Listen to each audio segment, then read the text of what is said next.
Hey everyone, Crust with MusiCrust here. I'm gonna keep this episode very brief because it's hot as fuck and I need to shut my door while I record. And I can't use my fan while I'm recording because that's too much noise in this very fucking sensitive microphone. Pretty sure it was like 90 degrees or something yesterday with like 50% humidity. Like, I'm in pain right now. It's bad. Because it's not much better today. And also, it's just hell right now at the house. So, very noisy. I'm gonna make it quick because if I take too long, it's just gonna be rough to record through all this. So I'm just gonna take about 20 minutes. Not even that much after editing, probably. So I originally had The Epic by Kamasi Washington suggested to me, and then I realized it's 3 hours long. So I switched out a different 31-minute album by him, Harmony of Difference instead. So that was the first one of this week. I will say, it was pretty good. It was good. It felt like the whole thing connected, which was nice. It all had different like emotions or ideas behind every track, and you could feel them through the instrumental. The entire album was all one big piece, it felt like. There were no vocals, it was just nice jazz. I gotta say, Harmony of Difference is definitely high good, just a mark off of great, honestly, because there's a lot of amazing stuff going on here. If you're a fan of smooth jazz, do not skip out on this one. The hit here is Perspective. I don't have a shit for you. Album number 2 is We Sing, We Dance, We Steal Things by Jason Mraz. You know how I was talking about like Love Story was a definitive late 2000s anthem, like 2000, 2010. This one has I'm Yours, which is like another big ass anthemic track that everybody knows nowadays. That actually wasn't my favorite track this time around. There's a lot of bops here, honestly. The album feels very casual, has a lot of pop ballads, but also some jazzy elements in there. And it was just good. It was just nice, smooth.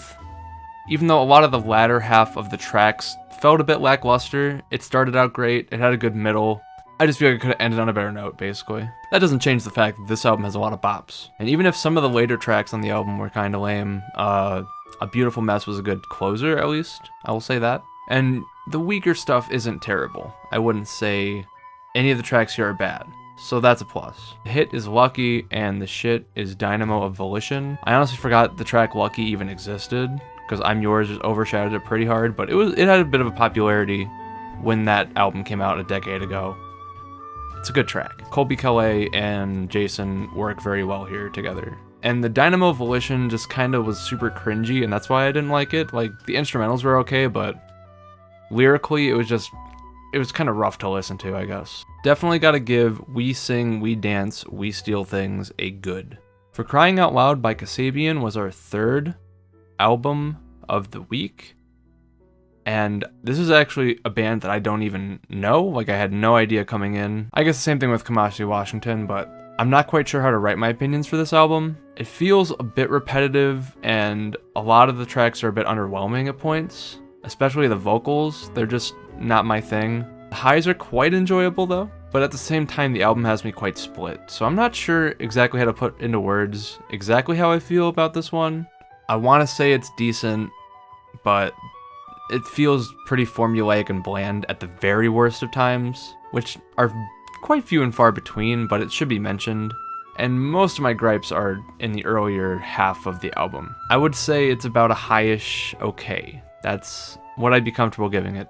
The hit is Comeback Kid, and the shit is 16 Blocks. Comeback Kid probably had the strongest chorus, and the breakdown is really cool. So I'm comfortable giving that one a pretty high rating compared to the rest. And 16 Blocks just kind of didn't do anything for me. I had nothing to say for it. I was super neutral on that one. Currents by Tame Impala, number 4. This is like the 6th or 7th artist that I have like not listened to whatsoever in a recreational sense that I've wanted to get into for a while, which I'm happy that they're on this list. I'm pretty sure there's more to go down the line, I'm not sure exactly. But this album right here is quite fantastic. It's just chill, psychedelic, and it's quite digestible, very cleanly written and composed. I gotta give it that. Well produced. I definitely think I need to listen to this album a bit more, because I don't know if I got a lot out of it in the first listen, but I would still give it a comfortable good on a first listen regardless. It's very cleanly produced, nice instrumental. I just enjoy the sound of it overall. The vocalist is a good mesh with it.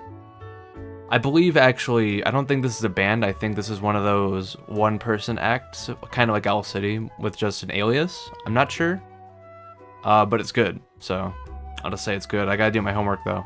The hit is The Less I Know, the Better. It was just chill. I had not much to say. It was nice. Probably the nicest sounding track on the whole list. The shit is actually Let It Happen, and it's mostly because it just doesn't feel like an opener. It's very long. I feel like an opener should be easy to digest, and something like Let It Happen was just too much for me to... I was kind of discouraged when I listened to it the first time. Like, I was like, this isn't going to be great. Like, the track itself is good, but it just kind of felt out of place where it was on the album. Because I listened to all these in order, so starting with that was like kind of off-putting because it's an 8-minute long behemoth of a track. And here's quite possibly the lowest rated album I've given to an album yet. I Am Not a Human Being by Lil Wayne just falls flat on so many levels for me. I'm the kind of person who I don't really like just music that's all about the clout or sex or whatever. Obviously, there's a lot of hip-hop that just goes over that kind of thing, and I'm not going to discredit anybody who enjoys that stuff. Same with Lil Wayne.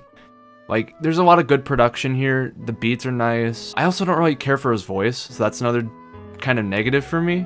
I don't know, it's just not my cup of tea. There are 2 tracks in total that do not have features. A lot of features by Drake, by the way, which I was kind of surprised by. There were so many. There's only 2 tracks that don't have any features, and it kind of feels like the tracks that I liked the most tend to have some kind of feature in them, and it just kind of seems a bit of a point down for Lil Wayne, because it feels like he needs those to produce a good track. Like, the tracks on his own are 2 of the worst in the album, in my opinion. And you know what's sad? I'm definitely somebody who hates on Nicki Minaj pretty strongly. She's just the exact opposite of an artist I enjoy. But I actually liked her feature in one of these tracks more than I liked the rest of the track. So that's really saying something. Ugh, I just do not like Nicki Minaj.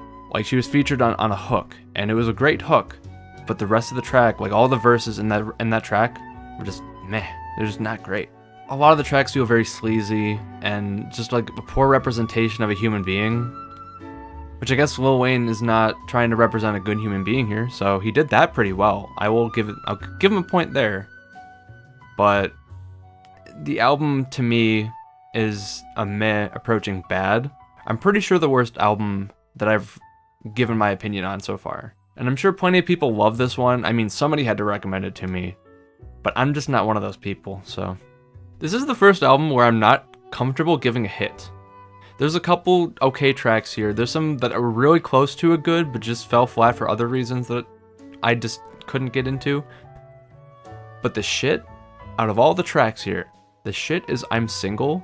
It's just incredibly douchey, alludes to cheating, and it doesn't sound good. I honestly thought I was gonna give Gonorrhea to this shit, which, I mean, I probably should have, because that track is just, ugh, like, why would you name a track Gonorrhea, and why would you sing about gonorrhea? Like, I don't know, man. It's really weird, but I'm Single just felt like super shitty, douchey. Pretty much any word you could describe about it is just not in a positive light for me. So, I gotta give it to him. He gave me something that I just very strongly dislike. I actually didn't have much to say about our next album, which is Firepower by Judas Priest. I know that there is a good bit of metal in our queue here. Heavy metal, post-hardcore, death metal, I'm pretty sure black metal. Pretty much any kind of metal you can think of is in this list, I believe. This is our first one. And surprisingly, after looking up a little bit, it seems like Judas Priest has been at it for about 49 years, almost 50, which is insane. And this is their newest album, so I don't even know how many albums they have, but this one's pretty decent. It just feels like a solid heavy metal album, and it's good to see that over the years this band has stayed consistent, as far as I know, and they've been able to like maintain their status and, you know, keep putting out new content. I gotta give it a low good. It was hard to really talk about a lot of tracks because I just didn't have much to say. I will say the hit is Trader's Gate, and mostly because the solo in it, I love the solo. The track itself was pretty solid throughout, but the solo just got me. And I don't have a shit for this one, because even though A lot of the tracks sound pretty similar, and I tend to get turned off by the redundancy of an album. None of them really felt bad to me, so I'll give it a pass. Alright, now that we're almost out of time here, let's look up Out of Time by REM, give it a listen. REM's a pretty well-known alternative rock band. I'm sure you've heard of them. I never really cared to listen to them extensively, or again, like I was saying before, like recreationally, like by myself, on Spotify or anything. So this first album here, pretty sure the most popular one. It was alright. Surprisingly, they used a lot more acoustic guitar than electric guitar in this album, which I was kind of surprised by, considering they're an alt-rock piece. But that's alright, I kind of liked that. But one of my main gripes is that all of the tracks have so many repeated verses that when I say something's repetitive, I over-exaggerate a bit, because every artist ever is going to have some form of repetition in their tracks, in their track list, in every album. But REM takes it to the next level of being repetitive, and it kind of hurt. It was just too much. And on top of that, the lyrics all felt incredibly similar or simple, and I don't know, it kind of gave me a very heavy pop vibe with alternative rock, vocals, instrumentals to an extent. It was just too much repetition. It almost felt pandering. The way it's conveyed made me feel like every track was dragging on when all of them are under 5 minutes, I believe, or within 3 to 4. So that's kind of a bad sign. Like I was wondering, this is one of the shorter albums, and I'm wondering when is it over? And some of the tracks just had very, very long outros if they didn't have super overly repeated verses, so it just wasn't my thing. I think if the tracks had a bit more meat, I'd love them, like I genuinely would love them, because there are some good things going on here. It just feels like the good things are overdone. Too much of a good thing can become a bad thing, and this is probably the best example I have of it this week. I wouldn't be comfortable putting this past an okay. The hit is Losing My Religion, mostly because even though it repeats the same ideas a lot, it has a good sound to it. It feels the most digestible, even though it's very repetitive. I don't know, it was nice. It was a nice listen. The shit is Near Wild Heaven, which I didn't have much to say about. It was just kind of boring. And there we have it for this week, guys. We had a total of 5 hours and 40 minutes through every album this week. Adding that up, we have 21 hours and 48 minutes of music listened to so far. My favorite album was Harmony of Difference by Kamasi Washington. The longest album was Firepower by Judas Priest. And my least favorite so far in general, I Am Not a Human Being by Lil Wayne. Anyways, guys, thank you so much for supporting this channel, watching my videos. I appreciate it a bunch. This is a bit of a passion project, so I'm glad it's been garnering a little bit of attention. My name is Chris, also known as MusiCrust, and I will see you next week, guys. Thanks again for watching.